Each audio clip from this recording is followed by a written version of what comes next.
कमला अपनी 3 विधवा बहुओं के साथ रहती थी। उसकी सबसे बड़ी बहू प्रीता, मझली बहू तनु और सबसे छोटी बहू प्राची थी। एक बार कमला के तीनों बेटे मीटिंग अटेंड करने फ्लाइट से दूसरे शहर जा रहे होते हैं। तभी एरोप्लेन क्रैश होने के कारण तीनों की मौत हो जाती है और उसकी तीनों बहुएं एक साथ विधवा हो जाती हैं। वो अपनी बहू पर बहुत ही ज्यादा अत्याचार करती है क्योंकि वो उन तीनों को मनहूस मानती थी, जिनकी मनहूसियत की वजह से उसके तीनों बेटों की मृत्यु हो गई। एक दिन प्राची के जोर से चीखने की आवाज आती है तो उसकी जेठानियां भागते हुए बाथरूम की तरफ जाती हैं। वो देखती हैं कि उनकी सास प्राची का हाथ गर्म पानी की बाल्टी में डुबाकर जलाती हैं। माँ जी, छोड़ दीजिए इसे, ये आप क्या कर रहे हैं? इस मनहूस को ये नहीं पता था कि मुझे नहाने के लिए कितना गर्म पानी चाहिए। आज सबक सिखाया तो ये जिंदगी भर नहीं भूलेगी। इस महारानी ने खूब गर्म पानी कर दिया था। अब इसके साथ तुम सबको भी पता चल जाएगा। ज्यादा गर्म पानी करने का अंजाम ये होता है। लेकिन माँ जी, ये तो गलत है। बेचारी प्राची को कितना दर्द होता होगा। तो क्या हुआ अगर उसने गर्म पानी कर दिया तो? आप ठंडा पानी मिलाकर उसको नॉर्मल कर लेती ना। अच्छा, तो उसकी तरफदारी करेगी और मुझे ज्ञान देगी। माफ करना माँ जी अगर हमने कुछ ज्यादा ही बोल दिया, लेकिन आखिर हम भी तो आपकी बेटियों जैसी हैं। भले ही हमें खुदा ने आपकी बहुओं के रूप में भेजा है, लेकिन आखिरकार एक माँ अपने बच्चों के साथ ऐसा कैसे कर सकती है? एक बात तुम तीनों की तीनों कान खोलकर सुन लो। मेरे केवल 3 बेटे थे, अब वो इस दुनिया में नहीं है। उन तीनों के अलावा मेरी कोई औलाद नहीं है, समझी तुम। आई बड़ी मेरी बेटी बनने। तुम तीनों मनहूसों की शादी मेरे बेटों के साथ हुई थी, तभी से उनकी जिंदगी में कुछ न कुछ बुरा हो ही रहा था। उनके बिजनेस में उनको घाटा होने लगा, उनकी सेहत ठीक नहीं थी। लेकिन सबसे बुरा तो तब हुआ जब तीनों एक साथ खुदा को प्यारे हो गए। माँ जी, आप ऐसा क्यों कह रही हैं? हमारा भी तो सुहाग गया है। हम तीनों भी तो अपनी पत्नियों से बहुत प्रेम करते थे, इसलिए हम तीनों ने फैसला लिया है कि हम जिंदगी भर शादी नहीं करेंगे और अपने स्वर्गीय पति की याद में पूरी जिंदगी काट लेंगे। हम तीनों एक साथ इसी घर में आपकी सेवा करना चाहती हैं। मैंने तुम तीनों को यहाँ कभी जबरदस्ती रोक कर नहीं रखा। अगर तुम तीनों यहाँ रहना चाहती हो तो रहो, नहीं तो अपने अपने मायके जा सकती हो। अगर मेरे घर में रहना है तो मेरे मुताबिक ही चलना होगा और मेरा अत्याचार भी सहना होगा। बेचारी तीनों बहुएं पूरा दिन घर का सारा काम करती, साथ में अपनी सास का अत्याचार सहती। एक दिन प्रीता के पिता की तबीयत बहुत ज्यादा खराब हो जाती है और वो अपनी सास के पास जाकर कहती है, माँ जी, मेरे पिताजी की बहुत तबीयत खराब है, मुझे उनके पास जाना होगा। अगर तेरा बूढ़ा बाप बीमार है तो मैं क्या करूं? अगर तेरे कदम इस घर से बाहर निकले तो तेरे लिए इस घर के दरवाजे हमेशा हमेशा के लिए बंद हो जाएंगे। अगर तुझे अपने माँ बाप से रिश्ता रखना है तो रख ले, फिर तेरा इस घर से कोई रिश्ता नहीं रहेगा। माँ जी, मेरे साथ ऐसा मत कीजिए, मैं उनको 1 या 2 घंटों में ही देख कर आ जाऊंगी। 2 घंटे तो बहुत दूर की बात है। अगर तू 5 मिनट भी यहाँ से गायब हुई तो तेरे लिए इस घर के दरवाजे बंद, समझी?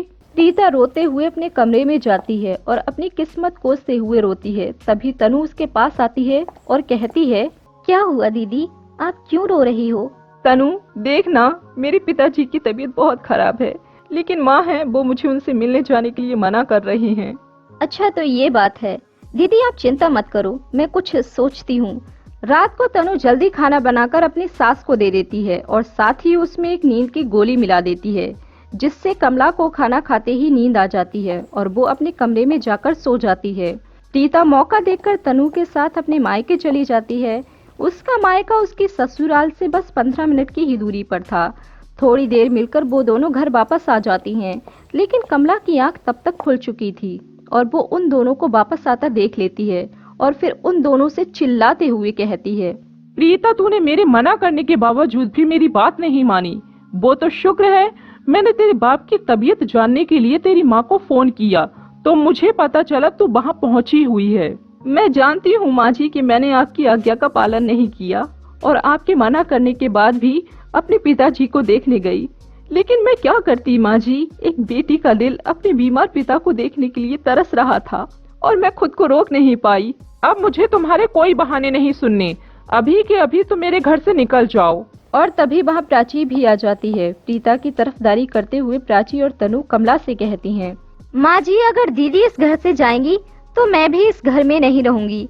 माँ जी, हमने आपको बहुत प्यार और सम्मान देने की कोशिश की, लेकिन लगता है हमारी कोशिश कभी कामयाब नहीं होगी। प्राची बिल्कुल ठीक कह रही है। आप हमें अपने परिवार का हिस्सा नहीं समझती और ना ही अपनी बहू मानती हैं। इसके बावजूद हम तीनों आपको खुश करने की हर कोशिश करते हैं, लेकिन उसके बदले हमें क्या मिलता है आपसे? अगर तुम तीनों को इतनी ही तकलीफ है तो चली जाओ यहाँ से।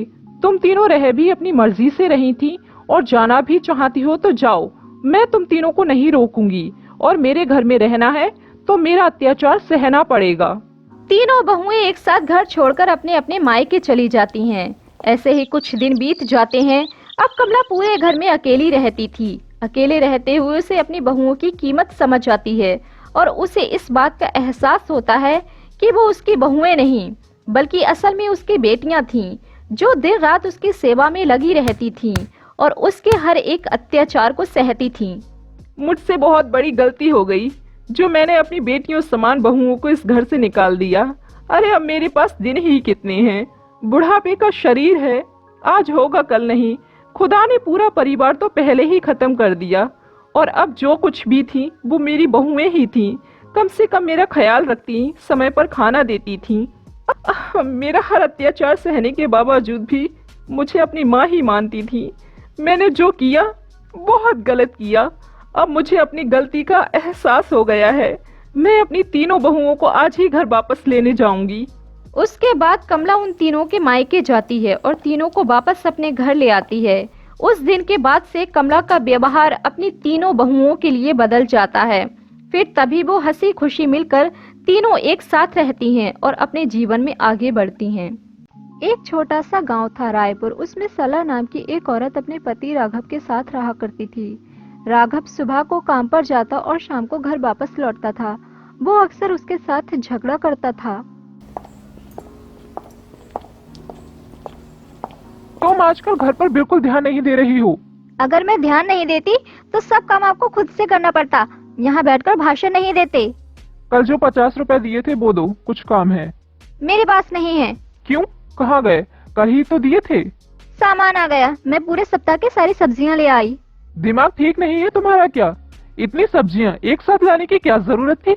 मुझे तुम कटोरी भर सब्जी नहीं देती तो ये आती किस लिए हैं? आपको नहीं देती तो क्या खुद खा जाती हूँ? जो टोन है ना आपकी वो ऐसी नहीं बढ़ रही है। देखो, तो मेरे पेट के बारे में कुछ ना कहा करो, नहीं तो क्या? नहीं तो अच्छा नहीं होगा। अरे जाओ जाओ। जुबान संभाल के। कहा ना जाओ जाओ। राघव उसे मारने के लिए हाथ उठाकर रुक जाता है। क्या हुआ, रुक क्यों गए? अब यही बाकी रह गया था। मैं औरतों पर हाथ नहीं उठाता। सरला घर से बाहर चली गई। राघव काम से लौटा तो सरला उसे कहीं दिखाई नहीं दी। अरे सुनती हो, कहाँ हो तुम? कोई आवाज नहीं आती। अरे कहाँ हो तुम? अरे जल्दी से पानी लेकर आओ। कोई आवाज नहीं आती। अरे कहाँ हो तुम? तभी राघव रसोई में जाकर सरला को देखता है। रसोई में भी कोई नहीं होता है। तभी वो घर के दरवाजे पर आकर वहाँ एक गुजरती औरत से पूछता है, भाभी, आपने कहीं सरला देखी है क्या?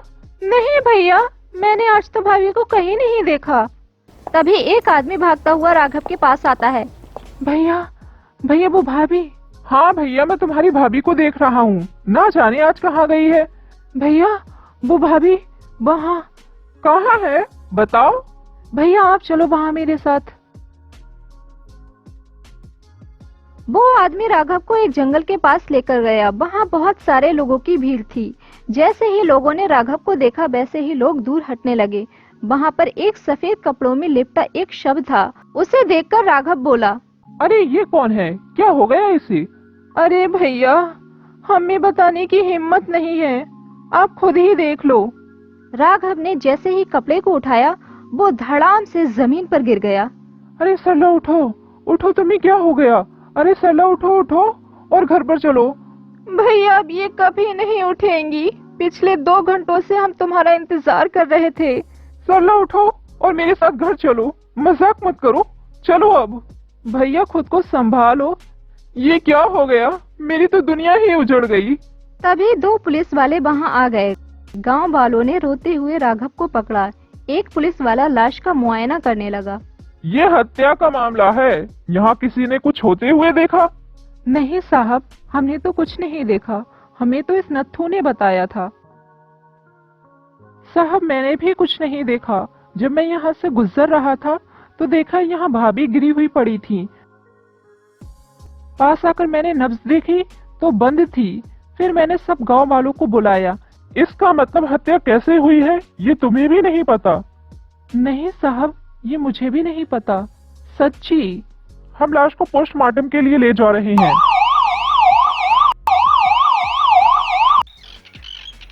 एक दिन सिपाही राघव के घर आया। अरे क्या हो गया तुमको अचानक? तुम मुझको छोड़कर चली गई। मैं तुम्हारे बिना यहाँ कैसे रहूंगा? राघव, तुम्हारी पत्नी के शरीर पर चोट के निशान हैं। तुम्हें मेरे साथ अभी थाने चलना होगा।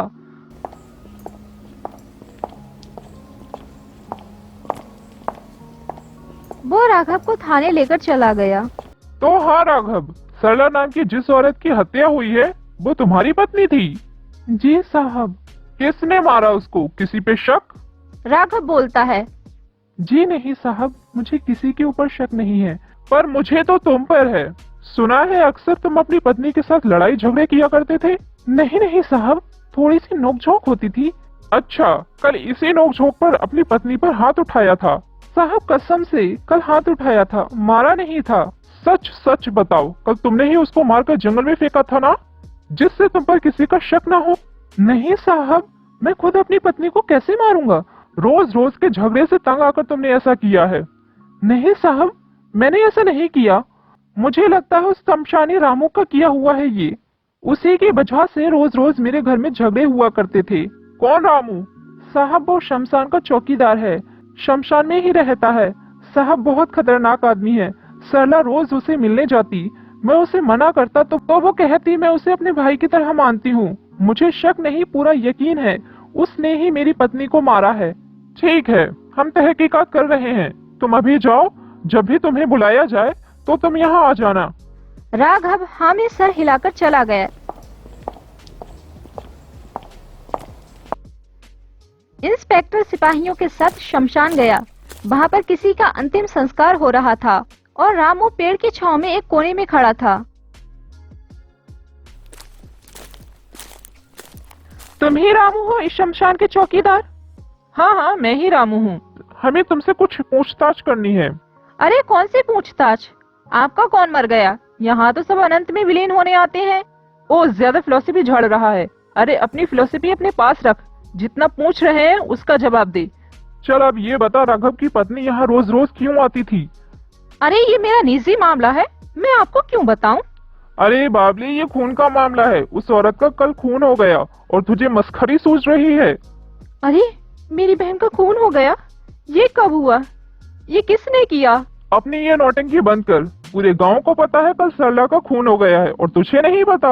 ये ड्रामा ना हमारे सामने नहीं चलेगा। अब सीधा सीधा बता रहा है, नहीं तो हत्या के जुर्म में अंदर जाएगा।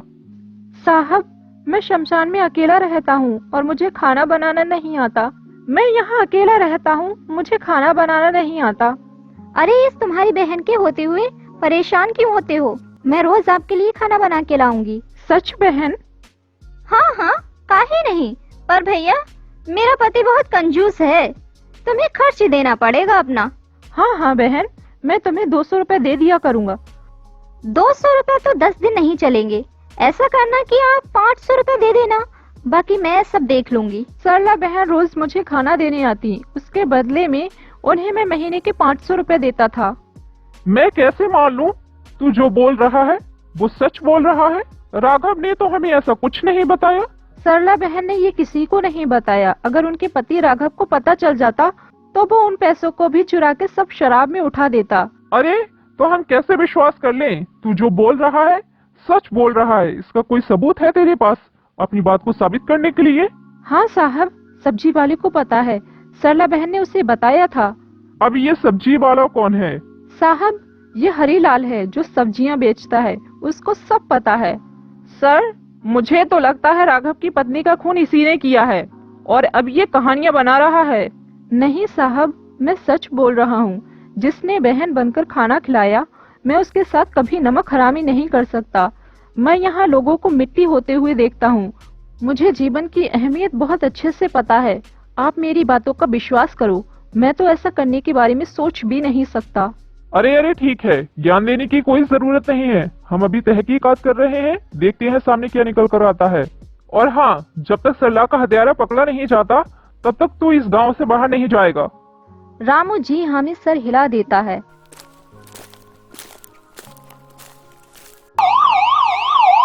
सर मेरी बात माने तो सरला का हत्यारा ये रामू ही है। ये कहानियां बनाकर हमें गुमराह कर रहा है।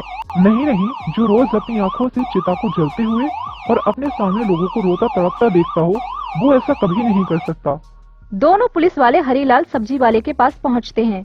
भिंडी ले लो, आलू ले लो, गोभियां, करेले ले लो। अरे तू ही है हरीलाल? जी हाँ साहब, बताइए कौन सी सब्जियां लेना है? अरे तेरी पूरी रेड़ी लेना है। सच्ची आप सारी सब्जियां लेने आए हो? लगता है आज थाने में दावत है। अरे ज्यादा बोल मत, हम दावत तो तेरी बनाएंगे। हम यहाँ मर्डर की तहकीकात कर रहे हैं और तुझे दावत की पड़ी है।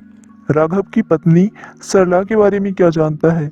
ये बात सुनकर हरीलाल घबरा जाता है। अरे अब क्यों सांप सूंघ गया? अरे घबरा मत, चल बता।